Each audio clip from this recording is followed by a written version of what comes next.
Hey guys, welcome back to my YouTube channel.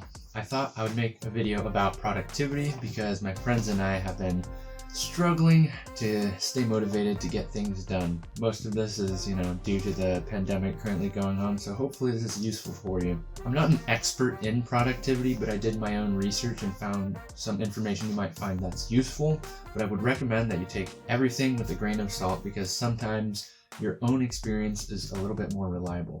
I did use a few different websites when I was researching productivity. If you'd like to go see my sources in the description below, go for it. The first tip I have for productivity is to take advantage of your psychological reward system. The basic idea here is to give yourself a reward when you finish a task. There's a basic study I found that researched how reward affects behavior. And what they did is they made 3 different groups of people in the study. Group A was given audiobooks while they were working out in the gym.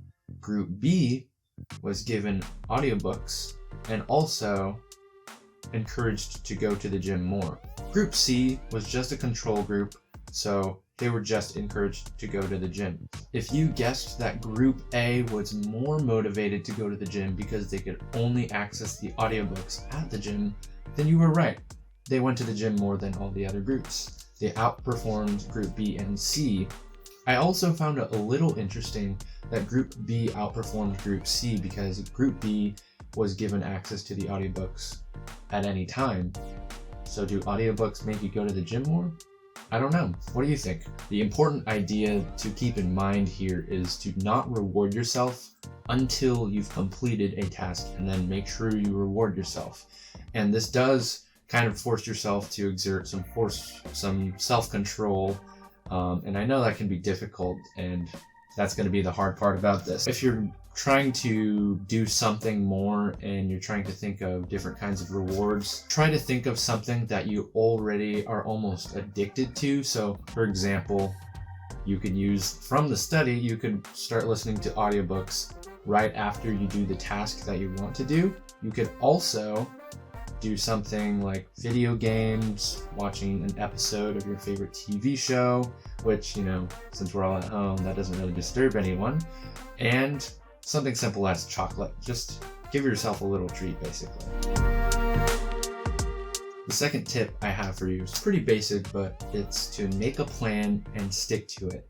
And the reason I'm talking about this is because all too often we let our minds wander without creating a game plan, and we'll always fall back into those bad habits that we're trying to avoid in the first place. I really want to emphasize here to not take this tip for granted, because I think that most of us already know that we should write a to-do list or write down our goals, but we don't really do it. And we know that if we do write down what we want to do, it's actually more likely that we're going to do that.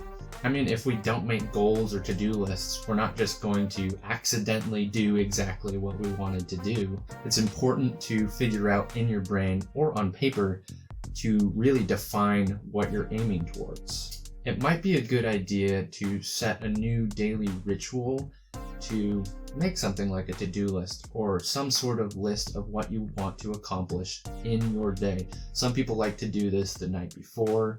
Some people like to do it early in the morning.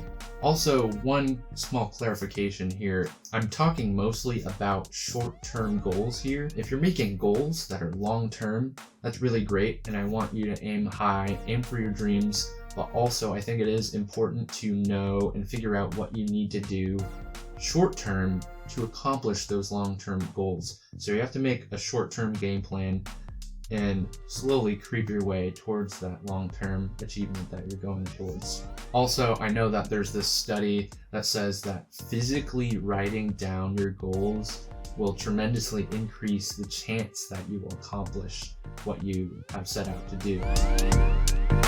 Tip 3, I'm not really sure if this is a tip, but it's almost a question because I'm actually kind of confused on this concept myself.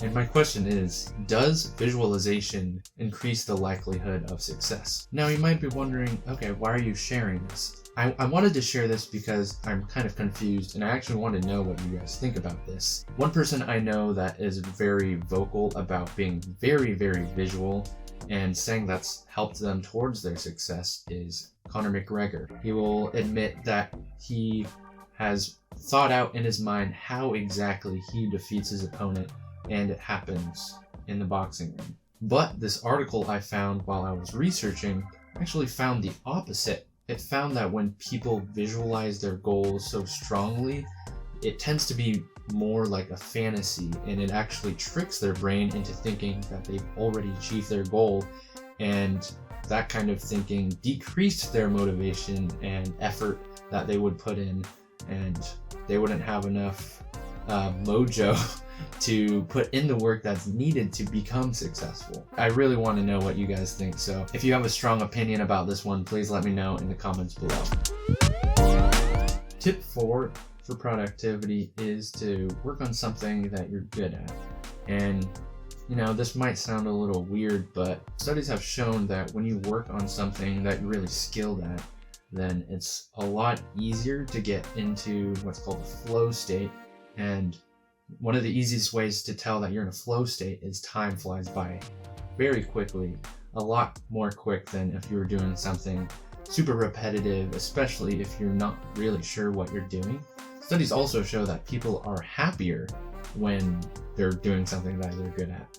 I wasn't really sure if I wanted to say find a job that you're good at. I think you might be able to achieve the same effect of the flow state and enjoying your job if you just decide to become good at whatever job you are able to get.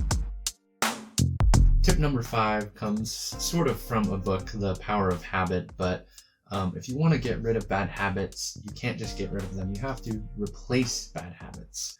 In the book, it says that no matter what kind of habit it is, good or bad, it fulfills some kind of need within us. And if we want to replace a bad habit with a good habit, it would be good to figure out what need our bad habit is tending towards. Then it's easier for us to look for good habits that fulfill that same need. It's also kind of ironic if you don't try to replace your habit. Some studies found that if you're just trying to get rid of the habit, you'll actually do that habit more. So it's actually very important not to just try and get rid of your habit and look for something that can replace a bad habit. Tip 6 in productivity has a lot to do with how to help your focus. The tip is to try and remove your technology from your environment. Although technology has helped a lot of us with improving productivity, it's also been detrimental for a lot of us in distracting us and interrupting our flow. And although sometimes when we use our technology in a certain way, it'll actually make us feel more productive because we're doing so many things at once, but we're also losing focus and we're unable to do one thing for a decent period of time. And studies show that task switching, going from task to Instagram, stuff like this can really interrupt the flow state. And when it takes like 5 or so minutes, at least for me, to get into a flow state. And so if you just check your Instagram once, you lost 5 whole minutes of deep work. One technique that I'm sure some of you have heard of comes from, at least I heard it from Thomas Frank originally, and it is the Pomodoro technique. And basically what this is you want to commit to 25 minutes of work. And that's not too long. So it's a little bit easier to commit to, but you want to limit yourself to that 25 minutes, and then after that, have a 5-minute break. And then after that, you can do another Pomodoro cycle for as long as you can, I guess. I actually find that this is more of a technique that helps you get back into your work. I don't necessarily do it if I know that I'm able to commit to an hour or 2 of deep work, because once I get into the flow state, I just start getting so much done, and I'm like, oh, 25 minutes is up. I can still do work for like another whole hour, and so I just let myself do that. Tip number 7 is a pretty simple one, but it's to simply evaluate your own productivity. There's something cool that happens when you try to figure out how productive you're actually being, and just analyzing your own results helps you also analyze what's going wrong, and people can innovate and come up with ways to remove these productivity issues. I'm a musician, and this is something that is a really normal practice, especially once you get past a few years of decent practice. Teachers will constantly say, well, have you ever tried recording yourself and listening back to yourself? Because oftentimes our ears are a lot better at hearing what we can do wrong than when we're actually doing the work or playing the instrument. We're not able to analyze everything that we're doing, as opposed to when we're just trying to listen to ourselves play. Tip 9 is kind of an interesting one. I haven't tried it a whole lot myself, but basically the tip is to try to stand up while you're working as opposed to sitting down.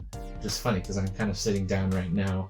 I think the basic idea here is that standing up creates a little bit more blood flow, and blood flow is super vital for your brain. And of course, your brain is one of the most important things when it comes to doing any kind of work that requires any bit of attention to detail. The article that I found also recommended that if you can't stand up while working, it's advised that you should take a break regularly just to stand up, walk around, and get that blood moving. Tip 9 is a pretty basic one, but I also think there is some truth to it. And it's basically try to increase your exposure to natural light. Lighting in any work area has been connected to focus, alertness, but also in a negative way, it has been connected to depression. I do think there is a connection also to our own circadian rhythms, because oftentimes our bodies react to natural light and are sort of designed to wake up with natural light. Tip number 10, I would argue, is one of the more important tips, and this is to make small changes. I'm sure after watching a video like this, you're ready to take back the reins of your life and start being super productive, but I want to caution you to, if you're going to make changes in your life, do it slowly, because especially when you make changes fast and quickly in your life, it's one of the quickest ways you can lead yourself to burnout. So it's really important to take one small step at a time and try to put yourself on an upward spiral. There's a great book called Atomic Habits, which I haven't read, but I understand the concept that if you can make yourself just 1% better from week to week, eventually the person that you're going to become is, like 10 times more productive than what you were doing before. Thank you guys so much for watching this video. I hope you enjoyed it, and I hope that it helps you become more productive in the world that we live in today. If you haven't yet, go subscribe down below. If you have other tips, make sure to comment them below. I will definitely read them. Make sure to give that like button a little nibble, and I will see you guys all next week.